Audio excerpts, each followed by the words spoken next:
My friends, as we look across the world of spiritual seeking today, we find a curious trend. Everywhere you turn, people are searching for some new method to awaken the soul. They speak of activating the pineal gland, of awakening a hidden center behind the eyes, of unlocking mystical energies stored in the body. And because these ideas appear to offer something tangible, something you can measure or manipulate, the human mind becomes fascinated with them. It imagines that if only it can adjust a certain physical organ, if it can release a particular chemical, then spiritual illumination will surely follow. But the mystical life does not begin in the body, nor is it dependent upon the body for its realization. Spiritual illumination is not brought about by adjusting a gland, nor by stimulating a nerve, nor by awakening a physical center. Spiritual illumination is the recognition of the presence that has always been here, at the center of your own being. It does not come to you from outside your consciousness, and it is not awakened by altering some physical function. It dawns the moment you cease looking outward for causes and begin resting in the awareness that God, as your own consciousness, is already fully present. When Jesus spoke of the single eye, he was not directing attention to the anatomy of the human head. He was revealing a principle of consciousness that has nothing to do with the physical body. He was saying, in the language of the mystic, that when your awareness becomes undivided, when you recognize only one presence, one power, one life, then your whole experience becomes filled with light. But as long as you believe that some physical mechanism must be activated before spiritual awareness is possible, you are still looking to effects rather than to cause. Therefore, let us be very clear at the outset. There is nothing wrong in studying the body or appreciating its wonders. But if you believe that spiritual realization depends upon the condition of a gland, you have missed the entire essence of the spiritual path. For consciousness alone is the key, and consciousness alone reveals the Christ. All true awakening begins within, in the quiet recognition that the infinite is already here, already functioning as your very awareness. And so, before we go further, let us release the idea that anything external can bring us closer to God. Let go of the belief that enlightenment must be activated through some secret mechanism.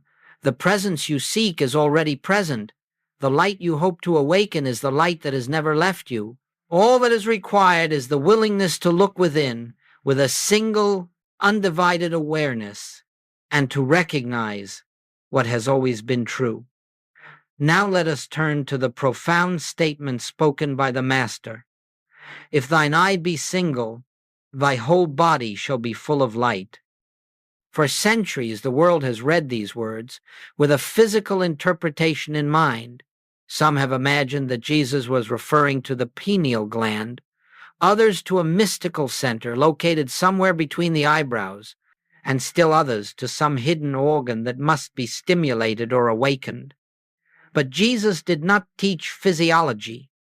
He spoke always to the inner man, to the consciousness of the listener, and his words were addressed to the invisible center of awareness where God is realized. When the Master spoke of the eye, he was not referring to sight, but to seeing the capacity to behold reality, the ability to discern the truth behind appearances. And when he said that this eye must be single, he meant that your consciousness must rest in the recognition of only one presence and one power. The eye becomes single the moment you cease to entertain two powers, good and evil, spirit and matter, God and something other than God. As long as you acknowledge more than one power, your eye is divided, your consciousness is split, and you are unable to behold the fullness of the light. The single eye is the consciousness that knows without hesitation or effort, that God is all. It does not struggle to see this truth, for it is not attained by willpower. It is simply recognized. And when that recognition dawns, when the mind no longer wavers between God and something else, your entire experience becomes illumined, not the physical body alone, but the whole fabric of your life begins to shine with the clarity that comes from unity of vision. To see with the single eye is to behold the one where the world sees the many. It is to feel the presence where others see absence. It is to rest in the assurance that the infinite is expressing itself here and now. Even though the senses may report lack, fear, disease, or conflict, the senses always testify to appearances, but the single eye beholds reality, and reality is always spiritual. Therefore, when we speak of seeing with the single eye, we are not entering the field of occult anatomy. We are living in the realm of pure awareness. We are recognizing God as the substance, the law, the life, and the activity of all being. And when this awareness becomes established in us, even lightly, even tentatively, the body becomes full of light because our whole experience is bathed in a new understanding. The world may not notice a sudden change, but in our consciousness something has shifted. The veil of duality has begun to dissolve. So let us approach this teaching with the humility and openness of the seeker who is willing to lay aside all preconceived notions. Do not try to force the meaning into the language of glands and centers. Hear it as the mystic hears it, as a call to recognize one presence alone. For that recognition is the single eye, and through it the light reveals itself. Let us look honestly for a moment at why the human mind is so drawn to physical explanations of spiritual awakening. It is because the mind, living as it does in a world of appearances, feels comfortable with what it can touch, measure, and analyze. If it can point to a gland, or to a center in the body, or to some mechanism hidden within the brain, then it believes it has discovered something solid, something dependable, something that can be manipulated to produce a desired outcome. The human mind is always seeking control, and physical explanations offer the illusion of control. But spiritual realization is not born of control.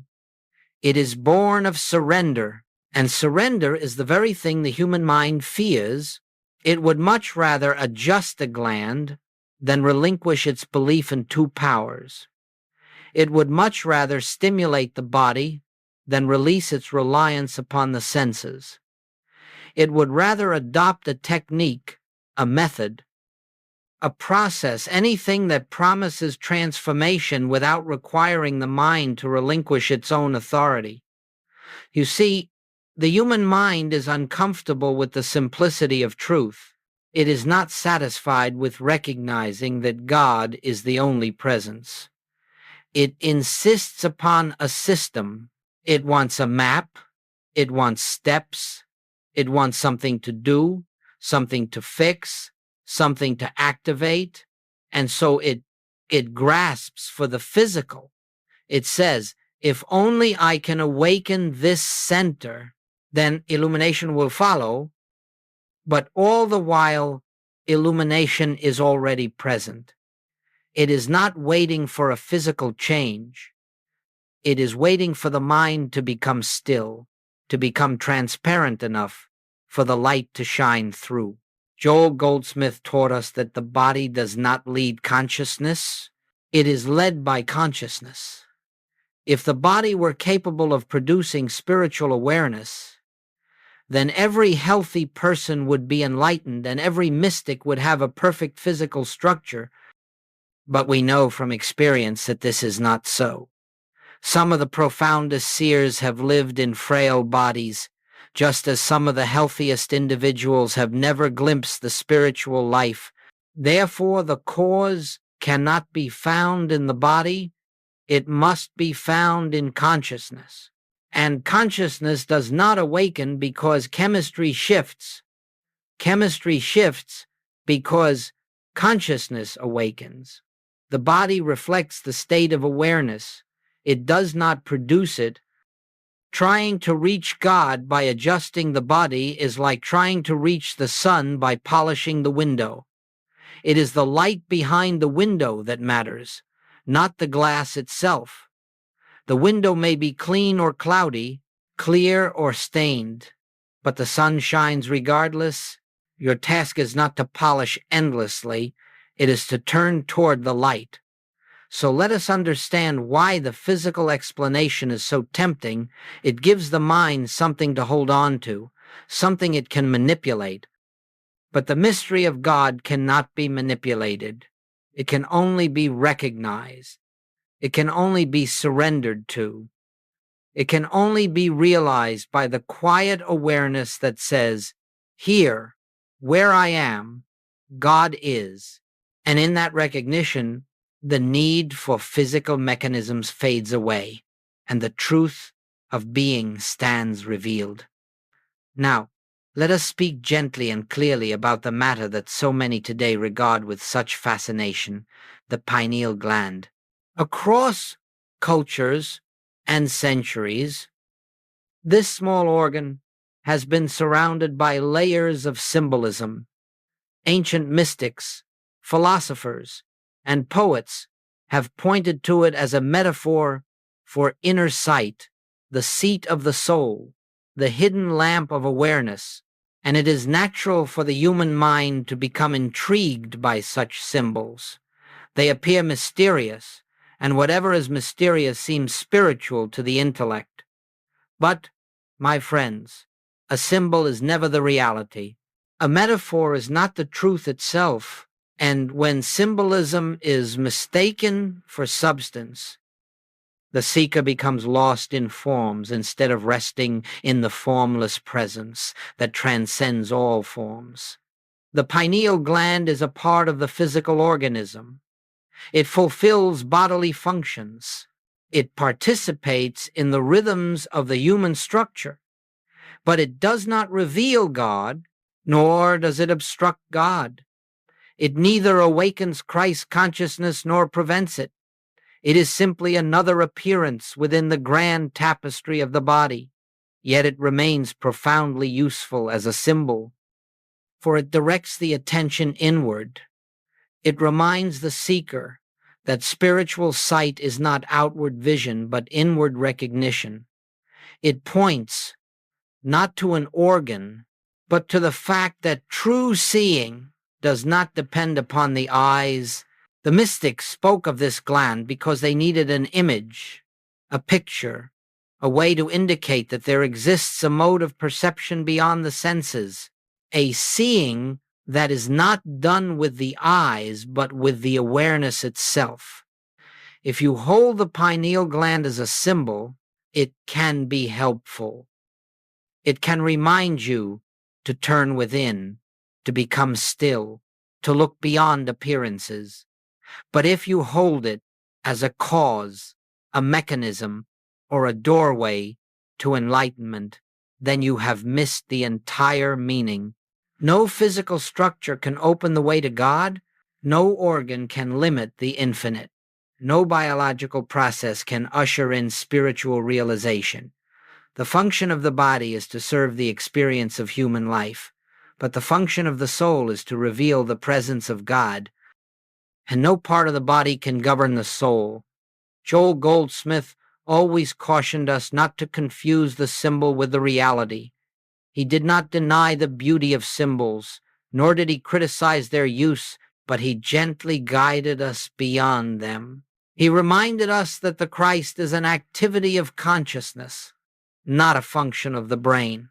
He invited us to realize that spiritual illumination is the dawning of awareness, not the stimulation of tissue. Therefore, we honor the pineal gland for what it represents, and we release it from the burden of producing spiritual awakening. Let it be a symbol of inner sight, but not the source of it. Let it be a reminder of the invisible reality, but not the path to it. Let it stand as a pointer to the truth that the light you seek does not arise from the body, but shines through the body from the eternal presence already within your consciousness. Let us now look directly at what Joel Goldsmith understood the single eye to be, not as a poetic idea nor as a mystical symbol, but as an actual state of consciousness that transforms one's entire experience of life. For Goldsmith, the single eye was nothing less than the recognition of one presence, a consciousness that sees only God, knows only God, rests only in God, not as a comforting belief, not as a philosophy to repeat, but as a living awareness that there is no power apart from God, no life apart from God, no law apart from God, and no existence outside the infinite that is expressing itself as all. This single eye is the end of duality. It is the end of a universe in which God and something else appear to be competing powers. It is the end of believing that spirit is on one side and matter on the other. It is the end of imagining that good is sometimes present and sometimes absent. When the eye is single, you see that all life is one life. All power is one power. All being is one being. You see that what the senses report is never the truth of God's creation, but only the outward appearance through which the mind interprets its own beliefs. In the light of the single eye, the world begins to take on a new aspect, not because the world has changed, but because your seeing has changed. You begin to look at disease and feel no fear, because you no longer accept a second power operating in opposition to life. You look at lack and feel no anxiety, because you no longer believe there is a force capable of withholding supply from the infinite. You look at conflict and feel no hostility, because you no longer imagine that anything can oppose the nature of love. You look at death itself and feel no separation, because you know that life is infinite and indivisible. This does not mean that the appearances instantly vanish, but their hold upon your consciousness dissolves. Their ability to disturb, frighten, or compel you dissolves. Their sense of reality dissolves, for you are no longer beholding appearances through a divided mind, but through the single awareness that knows only God. This is the meaning of being full of light. It is not that everything suddenly becomes easy or perfect. It is that your consciousness becomes illumined, and in that illumination, that appearances lose their power. To live with the single eye is not to deny the world, nor to turn away from its problems, nor to insist upon some human perfection. It is simply to see through the world, to behold its spiritual reality behind its changing forms. It is to look at every person and recognize the same Christ that is the essence of your own being. It is to meet every condition with the quiet assurance that the presence which is infinite is already here. It is to rest in the recognition that nothing needs to be added, removed, fixed, cured, improved, or activated. God is the allness of this moment, and the single eye beholds that allness wherever it looks. And so, when Goldsmith spoke of the single eye, he did not speak of an effort, nor of a discipline, nor of a practice to attain something. He spoke of a shift in awareness, a recognition, a transparency, a surrender of the belief in duality. He spoke of a way of seeing that requires no strain, because it is the natural seeing of the soul when the mind is quiet enough to let truth reveal itself. The single eye is not an organ. It is not asleep or awakened. It is not located in the skull. It is the stillness of consciousness, resting in the awareness of one presence. And to the degree that you live in that awareness, even for a moment, your whole being becomes filled with the light of spiritual recognition. Now we come to a point that must be understood. If the spiritual path is to unfold naturally and without confusion, spiritual awakening does not depend upon the condition of the body. It is not determined by the chemistry of the brain, nor by the activity of an organ, nor by the functioning of any physical structure. Awakening is the revelation of what already is. It is not produced by anything that happens in time, space, or matter. The body belongs to the realm of effect, not cause. It reflects the state of consciousness. It does not generate it. And so long as you believe that spiritual realization is dependent upon physical change, you will be attempting to correct effects while ignoring the cause behind them. You will be treating the shadow instead of turning toward the light that casts it. Joel Goldsmith spoke of this often. He reminded us that the body, with all its wonder and complexity, is still only an instrument. It is the form through which consciousness appears, but it is not the source of that consciousness. Just as the radio does not produce the music but simply receives it, the body does not produce life. Spirit, or awareness, it is the means through which the infinite expresses itself in visible form. If we were to base our spiritual development upon the body, we would quickly fall into contradiction. There have been mystics who lived in fragile, sickly bodies, but were radiant with divine illumination. There have been others with strong, healthy bodies who never sensed the presence within themselves. There have been men and women who experienced profound realization in the midst of physical discomfort, and others who remained spiritually asleep even when the body was vigorous. Clearly, then, the body cannot be the determining factor. You must understand that spiritual realization is not a sensation. It is not something you feel in the nerves or experience as an altered state.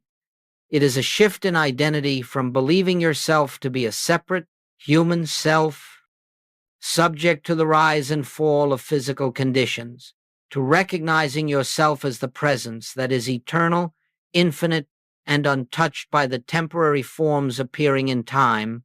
The moment you try to anchor enlightenment in the body, you create limitation where none exists. You imagine that God must work through certain channels, certain organs, certain conditions. You imagine that God can be obstructed, but God cannot be obstructed. The infinite requires no physical gateway through which to express itself.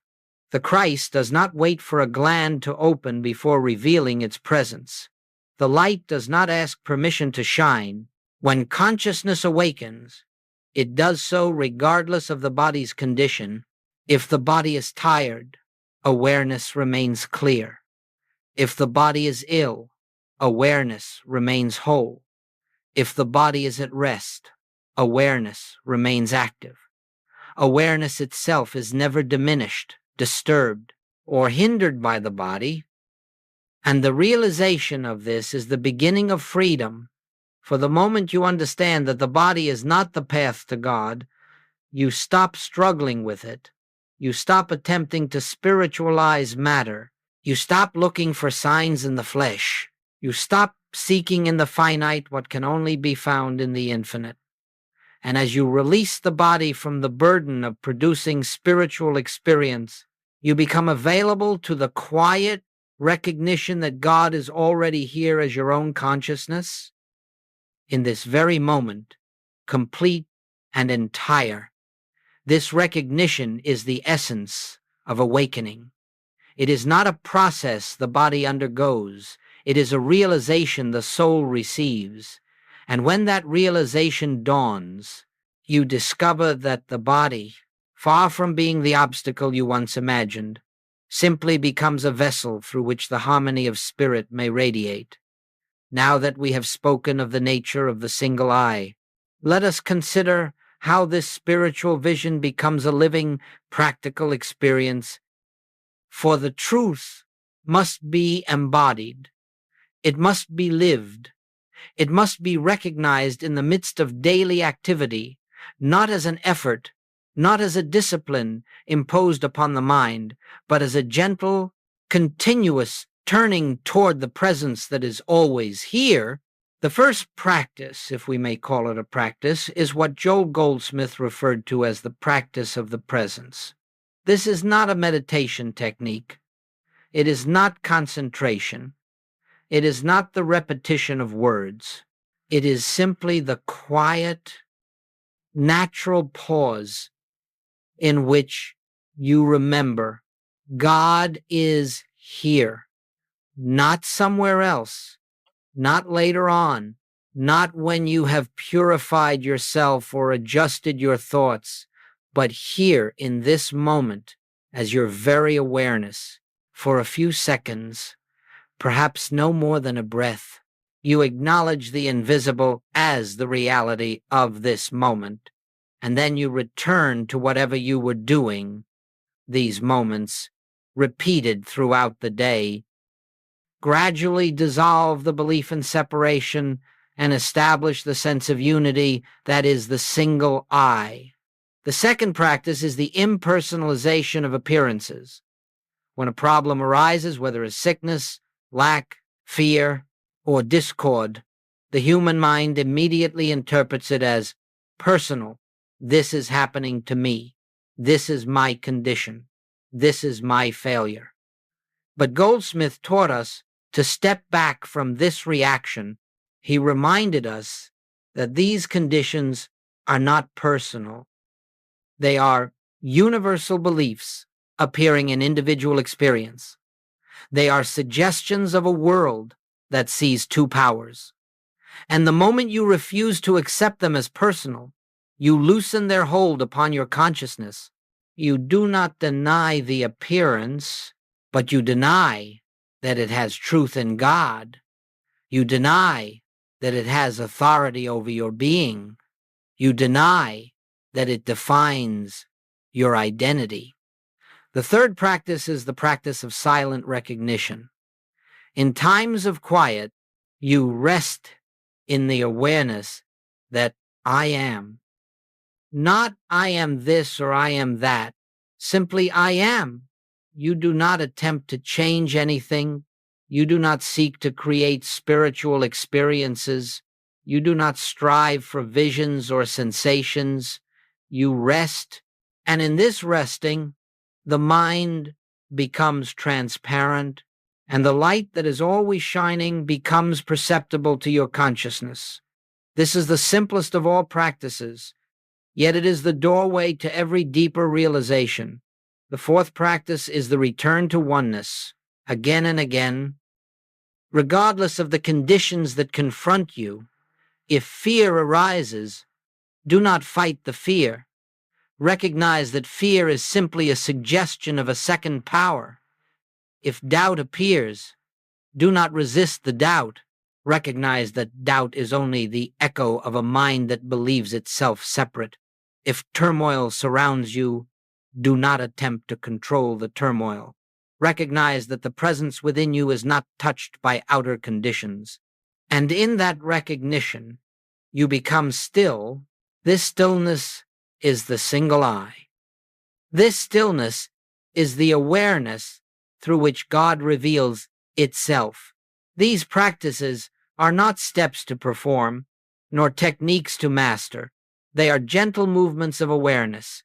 They are ways of returning, again and again, to the truth that there is only one life unfolding itself, and that this life is your own being. When practiced with sincerity, not intensity, not force, but sincerity, they gradually dissolve the layers of separation that have obscured the vision of oneness. And so the single I is not attained through effort, but through relaxation, not through searching, but through finding, not through activity, but through resting. It is the natural state of consciousness when the mind no longer clings to the belief in two powers, and as this awareness becomes familiar, you discover that the presence is nearer than your breath, nearer than your thoughts, nearer than your emotions. It is the very essence of your being. As you live more consistently in the awareness of one presence, a quiet and profound transformation begins to unfold within you. It does not come with fanfare, nor does it announce itself with dramatic sensations. It appears gently, almost imperceptibly at first, like dawn rising behind the horizon long before the sun is visible. Yet as you continue to rest in the single eye, the entire landscape of your inner life begins to change. The first change is an increasing sense of peace, a peace that is not dependent upon conditions. It does not arise because circumstances have improved, but because consciousness has become less reactive to circumstance. The mind that once trembled at every disturbance begins to rest in a deeper assurance. It begins to sense that something greater than appearances is governing every detail of life. And this quiet inner confidence is the first evidence that the single eye is opening within you. Next, you notice that fear loses much of its power. Fear may still arise from time to time, but it no longer defines you. You begin to see fear for what it is, a suggestion, not a reality, a passing shadow, not a presence. And because you no longer identify with it, it subsides more quickly. You find yourself standing in the midst of situations that would once have overwhelmed you, and you remain calm, not because you have forced yourself to be calm, but because the consciousness that knows only one presence simply cannot be shaken by the appearance of a second. Then you begin to observe improvements in outward conditions, not because you have tried to change them, but because your consciousness has changed. Health difficulties may ease, not as miracles to celebrate, but as natural consequences of harmony being recognized within you. Supply may flow more freely, not because you have affirmed abundance, but because you are no longer living in the belief that supply comes from outside yourself. Relationships may soften and become more cooperative, not because you have tried to manage others, but because you now meet each person with the awareness of their true identity rather than with judgment or fear. There is also a deepening sense of clarity, a clarity that does not come from thinking but from seeing. Problems that once confused you now reveal their unreal nature. Decisions that once seemed difficult now unfold naturally without anxious analysis. The right action becomes apparent without strain, because it arises not from human reasoning, but from the quiet intelligence of the presence, expressing itself through you. As this inner transformation continues, you may notice that outer disturbances affect you less and less. The news of the world does not draw you into despair. The behavior of others does not provoke you as it once did. Even your own thoughts lose their authority. You begin to recognize that thoughts are not you. They are only movements within consciousness. And this recognition frees you from the tyranny of mental activity. Eventually you will find that you have become, in a small but unmistakable way, a healing presence, not because you attempt to heal, but because the consciousness that sees only God radiates a quiet influence wherever it is. People may feel calmer in your presence without understanding why. Confusion may dissolve simply because the clarity within you makes confusion impossible. Discord may settle because you are no longer adding resistance to it. This transformation is not something you achieve. It is something that reveals itself naturally when you stop believing in two powers. It is the inevitable blossoming of the soul that has remembered its source. It is the unfolding of the Christ within you, not as a phenomenon, but as the very essence of your being shining through the forms of daily life. And so the single eye is not merely an idea to contemplate, It is a living state of awareness that reshapes your entire experience from within. It brings light where there was darkness, peace where there was fear, harmony where there was conflict, and wholeness where there was limitation. Not because conditions have changed first, but because you have seen through them to the presence that has always been the truth behind every appearance. As we bring our time together to a close, let us gently return to the one truth that has been at the center of every word spoken. There is only one presence, one power, one life, one consciousness, and that one is expressing itself as you. Everything we have explored, whether the symbolism of the pineal gland, the meaning of the single eye, the practice of the presence, or the quiet transformation that unfolds, is simply a way of pointing you back to this eternal fact. There is no gateway you must open. There is no spiritual mechanism you must activate. There is no inner structure you must awaken. The activity of God is already taking place as your own being. Your role is not to make anything happen. Your role is to recognize what is already true. The mind wants procedures, steps, techniques, diagrams, and secrets, but Spirit offers nothing of the kind. Spirit says only this: be still and know that I am God, not far away, not above, not beyond, but here, as the very awareness that hears these words. And in this recognition, you become free, not free from the world, but free from the belief that the world has power over you, not free from the body, but free from the belief that the body determines your spiritual state, not free from appearances, but free from the belief that appearances reveal reality. This is the freedom of the sons and daughters of God, the freedom that comes when the single eye has replaced the divided mind, and you can look upon all things and behold one presence, one life, one source, shining through every form.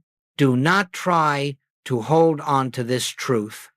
Simply rest in it, let it be, let it reveal itself whenever the mind grows quiet enough to receive it. If in this moment you have glimpsed even a hint of the light that is within you, trust it.